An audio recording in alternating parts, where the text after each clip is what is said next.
বিশ্ববিদ্যালয়ে ছাত্রদলের রাজনীতি করার কারণে শেখ হাসিনা সরকার তাকে চাকরিচ্যুত করেছিল।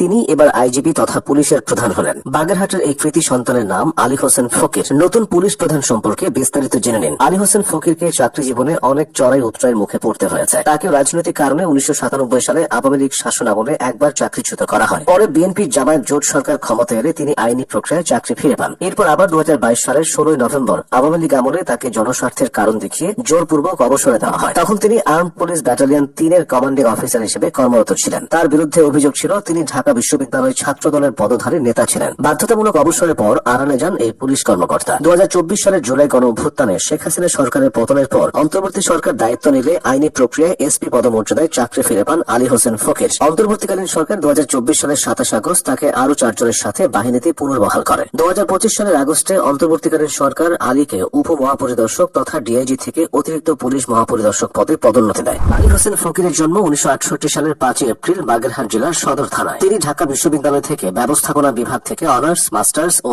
এমবিএ ডিগ্রি লাভ করেন। ঢাকা বিশ্ববিদ্যালয়ে তিনি ছাত্রদলের রাজনীতি করতেন বলে জানা যায়। তিনি একটি হলের পদধারী নেতা ছিলেন। তিনি 1995 সালে 15তম বিসিএস ক্যাডার হিসেবে সহকারী পুলিশ সুপার পদে যোগ দেন। আলী হোসেন ফকির আইজিপি হওয়ার আগে উপ মহাপরিদর্শক হিসেবে পুলিশ সদর দফতরে এবং স্পেশাল প্রোটেকশন ব্যাটালিয়নে দায়িত্ব পালন করেন। এছাড়া তিনি নেত্রকোনা, ফেনী ও মাগুরা জেলার পুলিশ সুপার ছিলেন। ঢাকা মহানগর পুলিশের উপ কমিশনারও ছিলেন তিনি রেঞ্জ রিজার্ভ ফোর্সের সিলেটের কমান্ড্যান্ট হিসেবে দায়িত্ব পালন করেন। এছাড়া তিনি আর্ম পুলিশ ব্যাটালিয়নের খুলনা 3, এপিবিএন ঢাকা 5 ও এপিবিএন সিলেট 7-এর অধিনায়ক ছিলেন। আলী হোসেন ফকির বাংলাদেশ পুলিশের হয়ে কসোভো ও আইভরি কোস্ট জাতিসংঘ শান্তিরক্ষা মিশনে দায়িত্ব পালন করেছেন। তিনি প্রশিক্ষণ এবং সরকারি উদ্দেশ্যে মার্কিন যুক্তরাষ্ট্র, চীন এবং আরো বেশ কয়েকটি দেশে ভ্রমণ করেছেন। বর্তমানে তিনি বাংলাদেশ পুলিশ সার্ভিস অ্যাসোসিয়েশনের ভারপ্রাপ্ত সভাপতি, 15তম বিসিএস ফোরামের সাধারণ সম্পাদক, 15তম বিসিএস পুলিশ ফোরামের আহ্বায়ক এবং খুলনা ক্লাব ও ঢাকা অফিসার্স ক্লাবের সদস্য হিসেবে দায়িত্ব পালন করছেন। দীর্ঘ কর্মজীবনে তিনি পুলিশের বিভিন্ন গুরুত্বপূর্ণ ইউনিটে দায়িত্ব পালন করেছেন। মাঠ পর্যায়ের পুলিশিং থেকে শুরু করে নীতি নির্ধারণী পর্যায়ে তার রয়েছে দীর্ঘ অভিজ্ঞতা। আইজিপি হওয়ার আগে তিনি পুলিশের ডিআইজি হিসেবে অত্যন্ত দক্ষতার সাথে কাজ করেছেন। বিশেষ করে রাজশাহী রেঞ্জ এবং পরবর্তীতে হাইওয়ে পুলিশের প্রধান হিসেবে তার ভূমিকা ছিল প্রশংসনীয়। শৃঙ্খলা রক্ষা এবং বাহিনীর আধুনিকায়নে তার বিশেষ আগ্রহ সব মহলেই আলোচিত। 5 আগস্ট পরবর্তী সময়ে বাংলাদেশ পুলিশ যখন এক চরম ক্রান্তিকাল পার করছিল, তখন বাহিনীর ভেতর শৃঙ্খলা ফিরিয়ে আনা ছিল সবচাইতে বড় চ্যালেঞ্জ।